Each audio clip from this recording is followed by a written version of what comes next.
Good morning, everyone. It's Frank from 5AM Ramen here, and it is indeed morning. I'm gonna have breakfast ramen here in Kitakata City. They have more ramen shops per capita than anywhere else in the country, anywhere else in Japan. We got a fresh layer of snow here on the ground. It's cold, and there's nothing more I want right now than breakfast ramen. Let's do this.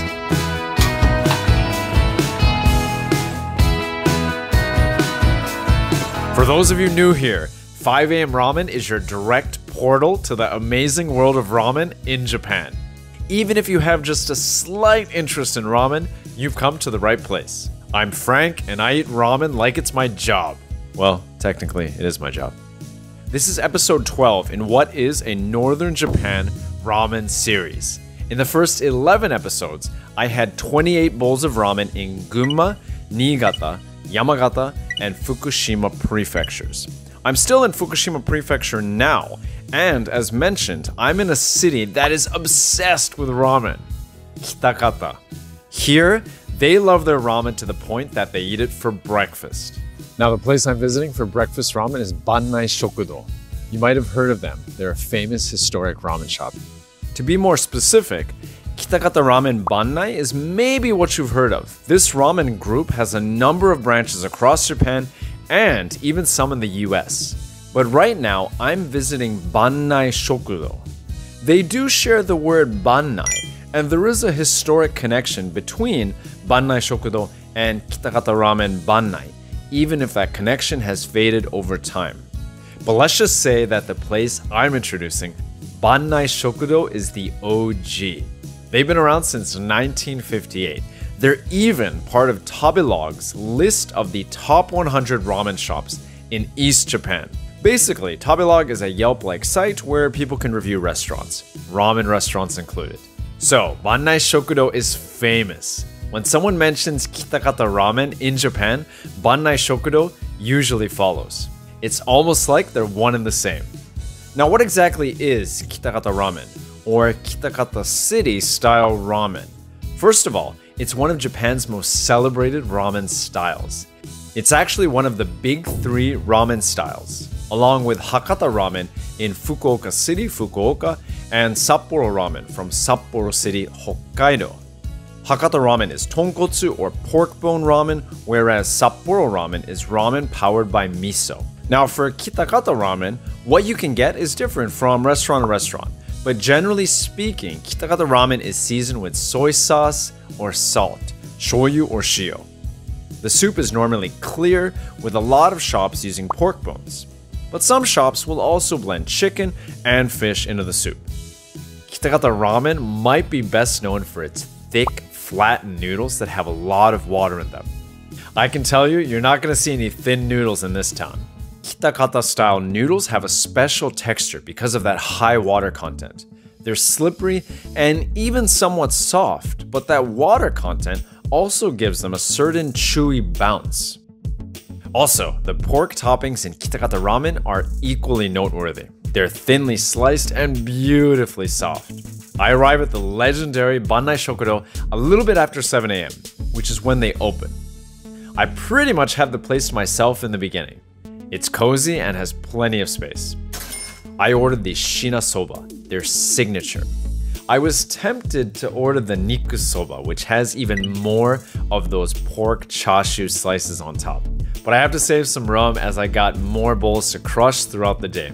The soy sauce seasoning is light, and with its appearance and flavor, actually is a lot like shio or salt seasoned soup. For the soup itself, Bannai Shokudo only uses pork bones. Start with pork, end with pork. And those pork belly slices are a real treat. Here you can see me behind the scenes grabbing my ramen photos and videos, including for this video. Always sitting still, ramen is a great model.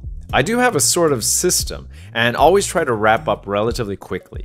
Taking too long means soggy noodles. Nobody wants that. After getting all the right footage, I'm ready to eat. Since it wasn't busy at all and I had a table to myself, I could talk more freely. So here's me diving in, although I'm speaking in a more library appropriate voice. Alrighty, so here's my ramen. Starting with the soup.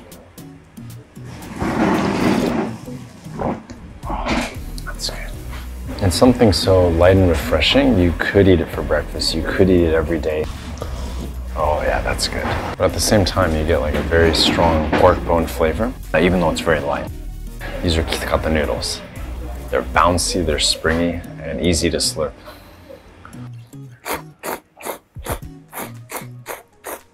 Now some of that seasoning that's coming out is a little bit saltier. Alongside the noodles, you've got nice crunchy menma and a little bit of negi as well. Oh, and these noodles are a delight.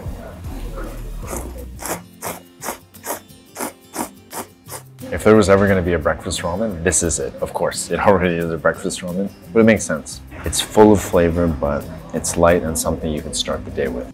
Now, maybe as to something you could start the day with, these big pieces of chashu pork throw you off a little bit, but think of it as chashu pork for your protein instead of your bacon.